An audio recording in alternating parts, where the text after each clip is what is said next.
3ம் 4ம் எல்லா கட்சிகளும் அயோக்கியர்கள் தான். கட்சிகள் அயோக்கியர்கள் கிடையாது. கட்சிகள் இருக்கும் நபர்கள் யாரெல்லாம் வேட்பாளர்களாக நிற்கிறார்களோ நிறைய பேர் வந்து ஐதர் பணம் கொடுத்து அந்த சீட்டை எடுக்கிறாங்க, ஆர் ஒரு சிலர் மட்டும். That is I can say, I don't know, I hope that Palanivel Thiagarajan has not bad for a seat and அவர் ஒரு நல்ல கேண்டிடேட். அந்த அவினாஷியில் இருக்கும் ஒரு பெண் doctor, I think she is a good candidate as a educational qualification பார்த்தோன்னா. But மற்ற திமுகவில் இருக்கும் ஒரு பெருச்சாளிகள், பழைய பெருச்சாளிகள் லைக் KN நேரு, துரைமுருகன், அதுக்கப்புறம் KKSSR வகேரா வகேரா, அப்புறமேல அந்த ஒரு வேஸ்ட் ஹெல்த் மினிஸ்டர், அந்த என்னது அந்த ஆள் பேர் மாசு, இவங்கெல்லாம் வேஸ்ட்டு.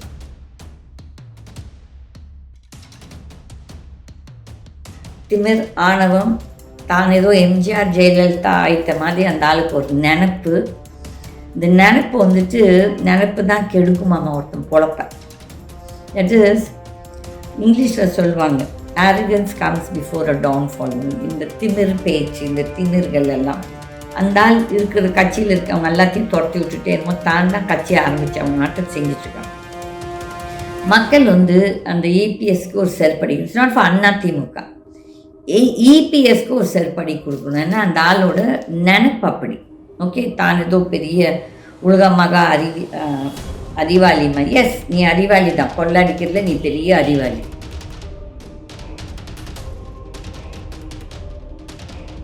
ஓகே, அது நான் இல்லைன்னு சொல்ல மாட்டேன். இந்த நாம் தமிழர் கட்சி, சீமான் நல்லா பேசுவார், அதெல்லாம் நான் தப்பு சொல்ல மாட்டேன். அவரோட scheme, certain things are all good, அவர் பேசுறது. பட் ஆஸ் அ தனி மனிதன், தனக்கு தனி மனிதன் ஒழுக்கம் கிடையாது. ஓகே, ஸோ அதில் வந்து அவருக்கு அடிப்படுது. ஐ விஷ் தான் ஒரு நல்ல மனிதனாக பெண்கள்கிட்ட நடந்திருந்தார்னா அந்த பெண் பாவம் பொல்லாததுன்னு சொல்லுவாங்க. ஓகே, ஸோ அதில் அவர் அடிப்படுறார்.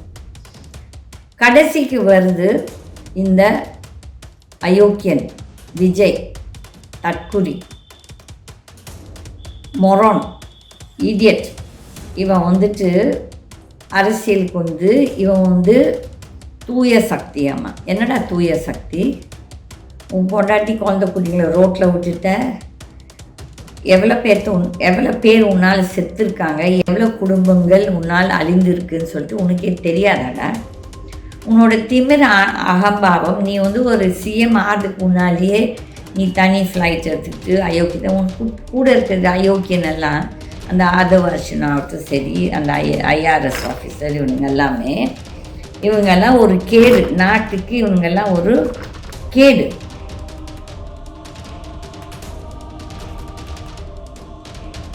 இந்த விஜய் தீய சக்தியை மட்டும் நீங்கள் தேர்ந்தெடுத்துடாதீங்க. ஏன்னா அவன் நாட்டம் ஒரு பெரிய அயோக்கியன், பொம்பளை பொறுக்கி, ட்ரக் அடிக்ட், குடியார பையன், திமிர் பிடிச்சவன், ஒரு அகங்காரம் பிடிச்சவன். அவனை நீங்கள் தேர்ந்தெடுத்தால் அந்த தேர்ந்தெடுக்கும் நபர்கள் எல்லோருமே யார் யார் அவனுக்கு ஓட்டு போட போகிறாங்களா, நான் இன்றைக்கி சொல்கிறேன், சபிக்கிறேன், ஒன்றும் பிரச்சனை இல்லை, சபிக்கிறேன். தட் இஸ் நீங்கள் எல்லாருமே அழிய போகிறீங்க. நீங்கள் வந்துட்டு அந்த விஜய் என்ற தீய சக்தியை தேர்ந்தெடுத்தால் நீங்கள் எல்லோருமே அழிய போகிறீங்க. அதில் யோசித்து சிந்திச்சு நீங்கள் நல்ல நபர்களுக்கு ஓட்டு போடுங்கள். இல்லாட்டி நோட்டா என்ற ஒரு வேட்பாளர் இருக்கிறது, அந்த நோட்டா வேட்பாளருக்கு நீங்கள் உங்கள் பொன்னான ஓட்டை போட்டு நாட்டை காப்பாற்றுங்கள்.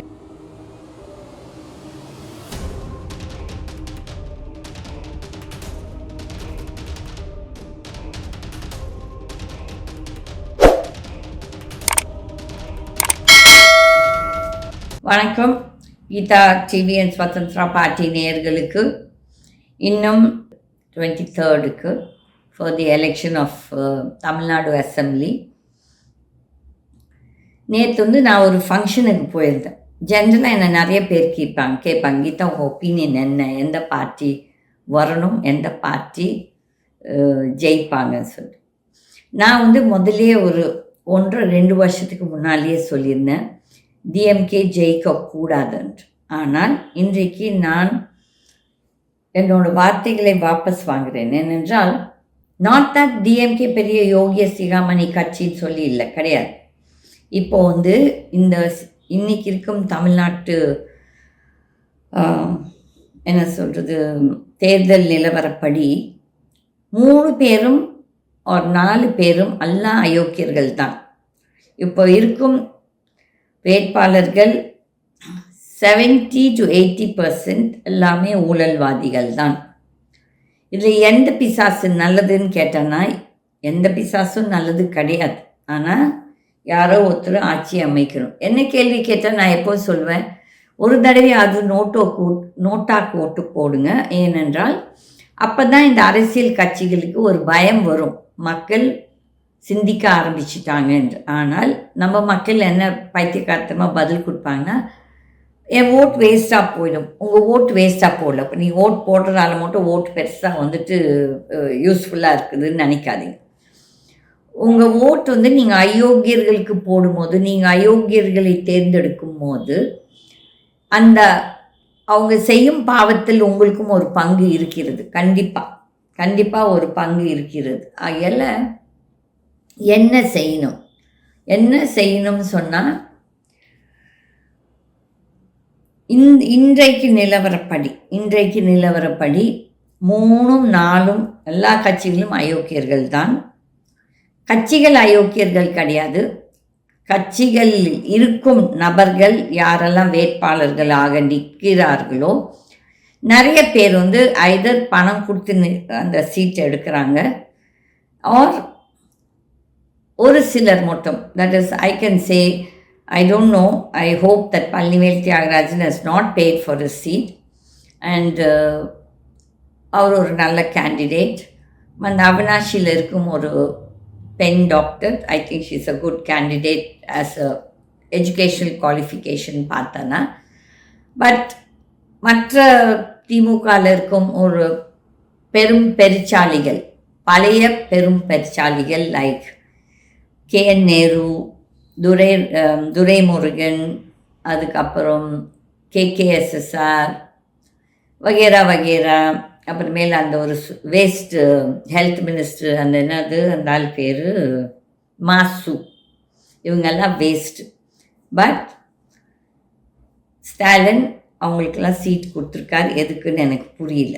பட் கட்சியில் இன்னும் நிறைய நல்ல நபர்கள் இருக்கிறார்கள். நான் எப்போவும் சொல்வேன், டிஎம்கே கட்சி அதில் இருக்கும் அந்த ஒர்க்கர்ஸ், அந்த மெம்பர்ஸ் கீழ்மட்டத்துலலாம் very disciplined and it's a party. கட்டுக்கோப்பு இருக்குது. ப்ளஸ் அவங்களோட legal wing is a good legal wing. அது அப்படி இருக்க அதிமுகவில் அந்த இபிஎஸ் ஒரு மங்கி, குரங்கு, திமிர், ஆணவம், தான் ஏதோ எம்ஜிஆர் ஜெயலலிதா ஆயிட்ட மாதிரி அந்த ஆளுக்கு ஒரு நினப்பு. இந்த நினப்பு தான் கெடுக்குமாமா ஒருத்தன் பொழப்ப. தட் இஸ் இங்கிலீஷில் சொல்லுவாங்க, arrogance comes before a downfall. இந்த திமிர் பேச்சு, இந்த திமிர்கள் எல்லாம் அந்த ஆள் இருக்கிற கட்சியில் இருக்கவங்க எல்லாத்தையும் துரத்தி விட்டுட்டு என்னமோ தான் கட்சியை ஆரம்பித்து அவங்க நாட்டம் செஞ்சிட்ருக்காங்க. மக்கள் அந்த இபிஎஸ்க்கு ஒரு செருப்படி, இட்ஸ் நாட் ஃபார் அதிமுக, இபிஎஸ்க்கு ஒரு செருப்படி கொடுக்கணும். ஏன்னா அந்த ஆளோட நினைப்பு அப்படி. ஓகே, தான் ஏதோ பெரிய உலகமாக அறிவாளி மாதிரி. எஸ், நீ அறிவாளி தான், கொள்ளடிக்கிறதுல நீ பெரிய அறிவாளி. ஓகே, அது நான் இல்லைன்னு சொல்ல மாட்டேன். இந்த நாம் தமிழர் கட்சி, சீமான் நல்லா பேசுவார், அதெல்லாம் நான் தப்பு சொல்ல மாட்டேன். அவரோட scheme, certain things are all good, அவர் பேசுறது. பட் ஆஸ் அ தனி மனிதன், தனக்கு தனி மனிதன் ஒழுக்கம் கிடையாது. ஓகே, ஸோ அதில் அவருக்கு அடிப்படுது. ஐ விஷ் தான் ஒரு நல்ல மனிதனாக பெண்கள்கிட்ட நடந்திருந்தார்னா அந்த பெண் பாவம் பொல்லாததுன்னு சொல்லுவாங்க. ஓகே, ஸோ அதில் அவர் அடிபடுறார். கடைசிக்கு வருது இந்த அயோக்கியன் விஜய், தற்குறி, மொரோன், இடியட். இவன் அரசியலுக்கு இவன் தூய சக்தியாமா. என்னடா தூய சக்தி? உன் பொண்டாட்டி குழந்தை குட்டிங்களை ரோட்டில் விட்டுட்ட, எவ்வளோ பேர் உன்னால் செத்துருக்காங்க, எவ்வளோ குடும்பங்கள் உன்னால் அழிந்திருக்குன்னு சொல்லிட்டு உனக்கே தெரியாதாடா? உன்னோட திமிர அகம்பாவம், நீ வந்து ஒரு சிஎம் ஆகிறதுக்கு முன்னாலேயே நீ தனி ஃப்ளைட் எடுத்துக்கிட்டு அயோக்கியத்தை உனக்கு கூட இருக்கிறது அயோக்கியனெல்லாம் அந்த ஆதவர்ஷன் ஆகட்டும் சரி, அந்த ஐஆர்எஸ் ஆஃபீஸர் இவங்கெல்லாம் ஒரு கேடு, நாட்டுக்கு இவங்கெல்லாம் ஒரு கேடு. இந்த மாதிரி ஆட்களை வச்சு நீ அரசியல் பண்ண, நீ எவ்வளோ யோகியமானவன்? நீ பிளாக் மணியே எடுக்கலையா? நீ வந்துட்டு டேக்ஸு கட்டாமல் டேக்ஸை ஏமாற்றிருக்க, அந்த இம்போர்ட் டேக்ஸை ஏமாற்றிருக்க. ஆனால் நீ வந்து தூய சக்தி சொல்கிற. இருக்கட்டும், டிஎம்கே தீய சக்தி தான், ஆனால் நீ எந்த அளவுக்கு யோகியமானவன்? At least certain things that I have to speak well about DMK as of now வந்துட்டு ஒரு 2 மாதத்துக்கு முன்னாலே அல்லது 1 மாதத்துக்கு முன்னாலே நான் மெட்ராஸ் போயிருந்தப்போ இந்த ராஜ்பவன், இந்த Sardar Patel road, I stand corrected about the name of the road. அந்த ரோடு வந்து இது முதலே செய்து இருக்கலாம். இதே டிஎம்கே அந்த ஃப்ளைஓவர் கட்டும் போது, அந்த கோட்டூர்புரம் கேன்சர் ஹாஸ்பிட்டல் இந்த இது ஃப்ளைஓவர் கட்டும் போதே அந்த இடங்களே எடுத்துருக்கலாம். ஏன்னா மோஸ்ட் ஆஃப் த பில்டிங்ஸ் அந்த ரோட்டில் வந்து கவர்மெண்ட் ஆஃபீஸஸ் அண்ட் மேசிவ் பெரிய பெரிய காம்பவுண்ட்ஸ் லைக் இடங்கள். ஓகே, அந்த 10 அடி 2 பக்கமே முதல்லையே இவங்க வந்துட்டு எடுத்திருக்கலாம், பட் எடுக்கலை. பட் இப்போ பண்ணிகிட்ருக்காங்க, அது பாராட்டத்தக்கது. நான் வந்துட்டு எனக்கு ஒருத்தர் பிடிக்காட்டியும் அவர்கள் நல்லது செய்தால் நம்ம வந்து அதை பாராட்டணும். அப்போ வந்து அந்த ரோடுக்கு வந்து நல்ல இது பெருசு பண்ணியிருக்காங்க. அதில் வந்து அண்ணா யூனிவர்சிட்டிலேருந்து எடுத்திருக்காங்க. இந்த பக்கம் கேன்சர் இன்ஸ்டியூட், இந்த பக்கம் இந்த காந்தி மண்டபம், இன்னும் கூட அந்த ராஜ்பவன் கூட எடுக்கலாம், அதெல்லாம் எடுப்பாங்கன்னு நினைக்கிறேன். So they are doing a good job. அது பாராட்டத்தக்கது ஒன்று. 2வது, நான் வந்து அடிக்கடி கோயம்புத்தூர் டு மெட்ராஸ் காரில் போவேன். இந்த சேலம் டு உளுந்தூர்பேட் வந்து ஒரு செக்டர் இருக்குது. அது வந்து ஒரு 136 கிலோமீட்டர். ஓகே, அந்த 136 கிலோமீட்டர் வந்து சப்போஸ் டு பி அ 4-வே. ஆனால் அது வந்து ரிலையன்ஸ் அனில் அம்பானி எடுத்துகிட்டு பாதியிலே விட்டுட்டு ஓடிட்டான். ஆனால் இந்த டோல் மட்டும் வாங்கிட்டு இருக்காங்க. ரோடு வந்து 4-வே இல்லாட்டியும் 4 வழி பாதை இல்லாமல் இருந்தாலும் டோல் வாங்கிட்டு இருந்தாங்க. அப்போ வந்து இப்போ இந்த கவர்மெண்ட் வந்து ஈவா வேலு அந்த ஆள் அயோக்கியந்தான், he's corrupt everything, but வந்து அந்த ரோடை எடுத்து இன்னும் கூட வேலை இருக்குது. பட் அட்லீஸ்ட் சென்சிபிளாக வந்து அந்த 4-வே இதெல்லாம் முடிச்சிருக்காங்க நிறைய இது. இன்னும் வந்து அந்த நடுவில் பிரிட்ஜஸ், இந்த பைபாஸ் போகிறதுக்கு அந்த பிரிட்ஜஸ் எல்லாம் மறுபடியும் ஒரு எனக்கு தெரிஞ்சு ஒரு வருஷமாக அந்த வேலையை ஆரம்பிச்சிருக்காங்க. But we will appreciate. ஆனால் இதே முட்டா பையன் இந்த இபிஎஸ் அந்த வழியை தான் அந்த ஆள் போகுது சேலத்துக்கு. அந்த ஆளுக்கு தெரியல, அவ்வளோ இது என்ன சொல்கிறது, ஃப்ளைஓவர்ஸ் வந்து சேலத்தில் கட்டி வச்சுருக்கான். பட் இந்த ஹைவேவை முடிக்கிறதுக்கு அந்த ஆளுக்கு தோணலை. ஏன்னா அதில் வந்துட்டு அவனுக்கு என்ன கொள்ளாடிக்க முடியாதோ என்ன பிரச்சனைன்னு தெரியாது. பட் அந்த ஆளுக்கு மூளையில் முட்டா பையன், நீ வந்துட்டு 2016 2021 மட்டும் நீ சிஎம்மாக இருந்த, ஏன் நீ அதை முடிக்கல? அந்த டைம்லேயே அது அப்படி தான் இருந்துச்சு. ஆனால் நீ வந்து இந்த 8 வழி சாலை சேலம் டு இன்னொரு ரூட் இது பண்ண பார்த்து அது ஒரு பெரிய எதிர்ப்பு வந்து அதை நிறுத்திட்ட. அதுக்கு வந்து இதை நீ முடிச்சிருக்கலாம், ஆனால் நீ முடிக்கலை. அப்போ வந்து உன்னோட புத்தி, உனக்கு எவ்வளோ அறிவு இருக்குதுன்னு சொல்லிட்டு, உனக்கு திருடுறதுக்கு அறிவு இருக்குது. நீ வந்து 1ஆம் நம்பர் அயோக்கியம். உனக்கு வந்து கொள்ளடிக்கிறது, ஊழல் பண்ணுறது உனக்கு நிறைய மூளை இருக்குது, இல்லை நம்ம சொல்கிறதுக்கு இல்லை. ஆனால் இது நல்லது செய்கிறதுக்கு உனக்கு கிடையாது.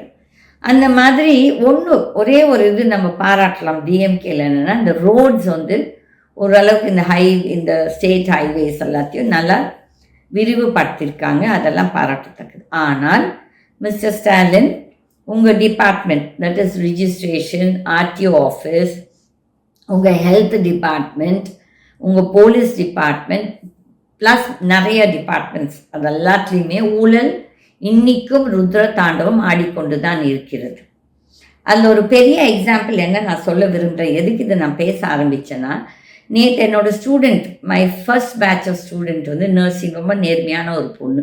ஓகே, அந்த பொண்ணு சொல்கிறா, எதுக்கு வந்து அந்த ஆனி கிரேஸ்ன்னு சொல்கிற பொம்பளை இந்த தமிழ்நாடு நர்சஸ் அண்ட் மிட்வைஃப்ஸ் கவுன்சில்லேருந்து வெளியே அனுப்பப்பட்டார் என்றால், நான் அதை பற்றி பேசியிருக்கேன். எப்படி அந்த பொம்பளை வந்துட்டு இந்த ஸ்டூடெண்ட்ஸ் வந்தவங்கள வெளிநாடு போகணும்னு சொல்கிற பிள்ளைங்கக்கிட்ட 30,000-40,000 அந்த சும்மா சர்டிஃபிகேட் அவங்களுக்கு இந்த ரிஜிஸ்ட்ரேஷன் பண்ணுறதுக்கு வாங்குது. இல்லாட்டி பணம் கொடுக்க முடியாட்டி அந்த பிள்ளைங்கள கெட்ட வழிக்கு இழுத்துட்டு போகுது. அது நிறைய கோடி கோடி சொத்தை சேர்த்து வச்சுருக்கு. அதுக்கு வந்து யார் அதுக்கு ஏஜென்ட்ஸ்னால், இந்த தமிழ்நாட்டில் இருக்கும் நிறைய நர்சிங் காலேஜ் பிரின்சிபல்ஸ் வந்து அந்த பொம்பளையை பார்த்து பயந்துக்கிறாங்க.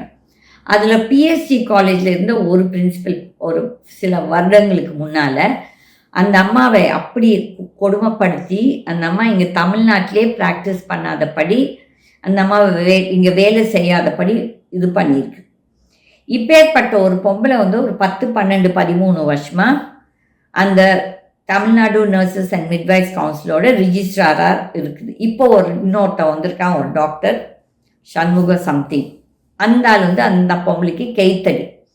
அப்போ வந்து இது என்ன ஆயிருக்குது, எதுக்கு அந்த பொம்பளையை வெளியே அனுப்பிச்சிருக்காங்கன்னா, என் ஃப்ரெண்ட் என்ன சொன்னார், இல்லை திமுக கார் யாரையோ இது பண்ணியிருக்குது, ஏமாத்திருக்கு, அதுக்கு தான் ஆக்ஷன் எடுத்தார் ஸ்டாலின். அது கிடையாது, ஐ மீன் ஸ்டாலின் கிடையாது, அந்த பையன் உதயநிதி. அப்போ வந்து ஆக்சுவல் உண்மை என்னென்னா, இந்த அப்போலோ ஹாஸ்பிட்டல்காரங்க 200 சீட்டுக்கு மந்திரிக்கு பணம் கொடுத்தாச்சு. எவ்வளோ பணம்னா என்னையும் அதை தான் கேட்டாங்க. 2.5 லட்சம் ஒரு சீட்டுக்கு. 2.5 லட்சம் ஒரு சீட்டுக்குன்னா அப்போ நீங்கள் பாருங்கள், 200 சீட்டுக்கு 5 கோடி ரூபாய் மாசுக்கு கொடுத்துருக்காங்க. ப்ளஸ் ஸ்டாலின் அந்த வகைரா அவங்களுக்கு இந்த சபரீசன் யார் யாருக்கு எவ்வளோ பணம் போச்சுன்னு அவங்களுக்கே தெரியும், அவங்க மனசாட்சிக்கே தெரியும். அப்போ வந்து இந்த பணத்தை வாங்கிட்டும் கூட இவங்களுக்கு ஏதோ அந்த பெர்மிஷன் கிடைக்காம அவங்க காலேஜ் பிரின்சிபல் வந்து இந்த ஆனி கிரேஸோட ஏஜெண்ட். அப்போ வந்து இவங்க என்ன பண்ணுறாங்க, இந்த சீட்ஸ்க்கு ஒவ்வொரு சீட்டுக்கும் ஸ்டூடெண்ட்ஸ் கிட்ட 7 லட்ச ரூபாய் டொனேஷன் வாங்குறாங்க. ஆனால் அந்த காலேஜ்க்கு வந்து 50,000 தான் போகுதுன்னு சொல்லிட்டு, இது ரொம்ப நம்பிக்கை ஒரு வெரி கான்ஃபிடென்ஷியல் அண்ட் உண்மையான ஒரு பர்சன் கிட்டேருந்து இந்த இன்ஃபர்மேஷன் கிடச்சிருக்கு. அப்போ வந்து என்ன பண்ணியிருக்காங்க, இவங்க வந்து அப்போவுமே தடங்கல் பண்ணிட்டு இருந்திருக்கு இந்த ஆனி கிரேஸ். அது நினச்சிக்கிச்சு அது ஏதோ பெரிய, அதே தான் சிஎம் ஆஃப் தமிழ்நாடுன்னு நினச்சிக்கிச்சு அந்த பேர் அழகி. அது இன்னொரு எப்ஸ்டீன் ஃபைல்ஸ், அதுக்கெல்லாம் இன்னொரு எப்ஸ்டீன் ஃபைல்ஸ்க்கு அதுக்கு வந்து நிறைய காலேஜஸும் உடந்த காலேஜஸ் கிடையாது. தட் இஸ் இந்த பிரின்சிபல்ஸ் ஒரு சிலர் ப்ளஸ் மேனேஜ்மெண்ட்ஸும் ஒரு சிலர். ஓகே, இந்த பொம்பளை பொறுக்கி மேனேஜ்மெண்ட்ஸ். ஓகே, அப்போ வந்துட்டு இவங்க என்ன பண்ணியிருக்காங்க, அவங்களுக்கு இடைஞ்சல் கொடுத்த உடனே அவங்க போய் ஸ்டாலின் இல்லை உதயநிதி கிட்ட கம்ப்ளைண்ட்டை கொடுத்து உடனே அந்த பொம்பளை நைட்டோட நைட்டாக சஸ்பெண்ட் பண்ணி டிஸ்மிஸ் பண்ணியிருக்காங்க. அப்போ இப்பேற்பட்டவங்க இந்த மாதிரி ஒரு பதவியில் உட்காந்தா இந்த நாடு எப்படி உருப்படும், இந்த பெண்களுக்கு எப்படி பாதுகாப்பு? ஏன்னா most of the places nurses are girls, male நர்சஸும் இருக்காங்க. பட் இப்போ வந்திருக்காங்க ஒருத்தன், ஒரு ஃப்ராடு. அவன் எங்கள் காலேஜில் எனக்கு ஒவ்வொரு கிளாஸ் ரூம் 1600 ஸ்கொயர் ஃபீட்டு. ஆனால் அந்த பரதேசி என்ன பண்ணியிருக்கிறான், எங்கள் காலேஜில் 900 ஸ்கொயர் ஃபீட் கூட இல்லைன்னு சொல்லி, வென்டிலேஷன் இல்லை, லைட் இல்லைன்னு சொல்லி ரிப்போர்ட் போட்டிருக்கான். அதுக்கு அந்த இன்னொரு பொம்பளைங்க என்ன போட்டிருக்குது, எங்கள் காலேஜில் சிபிஆர் இல்லைன்னு சொல்லி. எங்ககிட்ட 3 சிபிஆர் இருக்குது. அதுவும் we were the first college in 1992 itself to have an imported CPR mannequin. அப்போது எப்படி இந்த கமிட்டி, இந்த இன்ஸ்பெக்ஷன் கமிட்டி மெம்பர்ஸ் எவ்வளோ ஊழல்வாதிகள் எல்லாம் வந்தானா ஒரு சவரன் கோல்டு அவங்களுக்கு கொடுக்கணும். இது காலேஜஸ் கொடுக்குறவங்களுக்கு எந்த இதுவும் இல்லாட்டி கூட இருக்குதுன்னு போடுவாங்க. எல்லாம் இருந்து நம்ம பணம் கொடுக்காட்டி நம்மளை வந்து தொந்தரவு பண்ணுவாங்க. அப்படி தான் எனக்கு வந்துட்டு ஒரு மந்திரி பொம்பளை சப்ளை பண்ண சொல்லி 96 என் காலேஜே இது பண்ணி, அதுக்கப்புறம் நான் கோர்ட்டுக்கு போய் சென்று 8 வருடங்களுக்கு அப்புறம் எனக்கு தீர்ப்பு கிடைச்சி நியாயம் கிடைச்சிது. ஆனால் இந்த மாதிரி எவ்வளோ பேர்த்துக்கு அந்த என்ன சொல்கிறது, போராடுறதுக்கு பொறுமை இருக்குது, தாக்கு பிடிக்க முடியாது. அப்போ இப்பேற்பட்டவங்களுக்கு யாரை நம்ம தேர்ந்தெடுக்கிறதுனா இவங்கெல்லாம் அயோக்கியர்கள். அதில் இந்த சைதாப்பேட் மக்கள் வந்து இந்த காணொலியை பார்த்தா அந்த மாசுக்கு ஓட்டு போடாதீங்க. ஓகே, ஆனால் அதே மதுரையில் இருக்கும் நபர்கள் அந்த பிஜிஆர் பழனிவேல்ராஜனுக்கு போடுங்க. அவினாஷியில் அந்த பெண் டாக்டருக்கு போடுங்க டிஎம்கேல கேண்டிடேட். ஓகே, பட் இந்த அதர் பார்ட்டிஸ் இல்லாட்டி இண்டிபெண்டன்ஸ் யாரெல்லாம் நல்லவங்க இருக்கிறாங்களோ அந்த கேண்டிடேட்ஸ்க்கு நீங்கள் ஓட் போடுங்க. ஸ்தம்பிச்சு போனால் போகுது, அரசியல் நம்ம தமிழ்நாட்டு கவர்மெண்ட் ஸ்தம்பிச்சு போனால் போகுது. ஆனால் இந்த எல்லா அயோக்கியங்களே யார் நல்ல அயோக்கியம், ஓரளவுக்கு பெட்டர் அயோக்கியன்னா இந்த 2 கேண்டிடேட்ஸ் ஆஃப் டிஎம்கே நான் சொல்லுவேன். Plus there might be other candidates, எனக்கு அவங்க எல்லாத்தையுமே பேர் வழியாக தெரியாது. ஆகையால் மக்கள், நான் எப்போதும் சொல்கிற மாதிரி ஒரு சித்தர் ஆட்சி வரணும். இந்த 2026க்கு சித்தர் ஆட்சி வராட்டி நாடு அழிய போகுது, நாட்டு மக்கள் கஷ்டப்பட போகிறாங்க.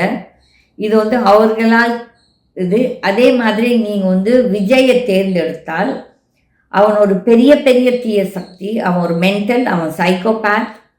அண்ட் அவனை பின்பற்றும் அந்த கூட்டம், அந்த பெண்மணிகள் பேசுகிற பேச்சு பார்த்தீங்கன்னா ஐயோ அவங்க அப்பா அம்மாக்கள்லாம் எப்பேற்பட்ட அப்பா அம்மாக்கள் எனக்கு தெரியாது. இல்லாட்டி அவங்களுமே நம்மளை மாதிரி மன குமரல் இருக்குது, பட் அந்த பிள்ளைங்களை ஒன்றும் செய்ய முடியாதுன்னு சொல்லிட்டு இருக்கிறாங்களோ தெரியாது. ஆனால் இந்த விஜய் தீய சக்திக்கு மட்டும் நீங்கள் வேறு எந்த கட்சிக்குனாலும் ஓட் போட்டுக்கோங்க, ஆனால் அந்த விஜய் தீய சக்திக்கு மட்டும் போடாதீங்க. போட்டிங்கன்னா நீங்கள் ஒரு பேராபத்து உங்களுக்கு வரப்போகுது. எப்படி இந்த அமெரிக்கா மக்கள் அந்த ட்ரம்ப்பை தேர்ந்தெடுத்துட்டு இன்னைக்கு குடையுதுன்னு அழுகுறாங்களோ அதே நிலைமை தான் தமிழ்நாட்டு மக்களுக்கும் வரும். ஆகையால் நீங்கள் இந்த விஜய் தீய சக்தியை நீங்கள் தேர்ந்தெடுக்காதீங்க. இது உங்கள் நல்லதுக்கு நான் சொல்கிறேன். அப்படி நீங்கள் தேர்ந்தெடுத்துட்டு அதுக்கப்புறம் ஒன்றும் பண்ண முடியாது. அவனை இப்போவே ஓட விடணும். நான் பார்க்குற அந்த கூட்டத்தாலெல்லாம் நான் பயப்பட போகிறதில்லை. ஏன்னா கடவுள் நினைச்சால் ஏதோ ஒரு அதிசயத்தை பண்ணலாம்.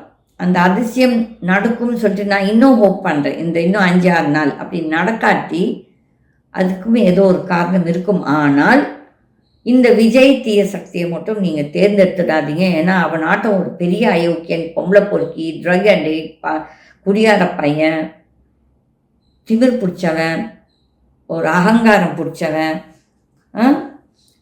அவனை நீங்கள் தேர்ந்தெடுத்தால் அந்த தேர்ந்தெடுக்கும் நபர்கள் எல்லோருமே யார் அவனுக்கு ஓட்டு போட போகிறாங்களா, நான் இன்றைக்கி சொல்கிறேன், சபிக்கிறேன், ஒன்றும் பிரச்சனை இல்லை, சபிக்கிறேன். தட் இஸ் நீங்கள் எல்லாருமே அழிய போகிறீங்க. நீங்கள் அந்த விஜய் என்ற தீய சக்தியை தேர்ந்தெடுத்தால் நீங்கள் எல்லோருமே அழிய போகிறீங்க. அதில் யோசித்து சிந்திச்சு நீங்கள் நல்ல நபர்களுக்கு ஓட் போடுங்க. இல்லாட்டி நோட்டா என்ற ஒரு வேட்பாளர் இருக்கிறது, அந்த நோட்டா வேட்பாளருக்கு நீங்கள் உங்கள் பொன்னான ஓட்டை போட்டு நாட்டை காப்பாற்றுங்கள், உங்கள் வாழ்க்கையை காப்பாற்றிக்கோங்க, மக்களோட வாழ்வாதாரத்தை கெடுக்காதீர்கள். இந்த மாதிரி கெட்டவர்களுக்கு உங்கள் ஓட்டை போட்டு. நன்றி, வணக்கம்.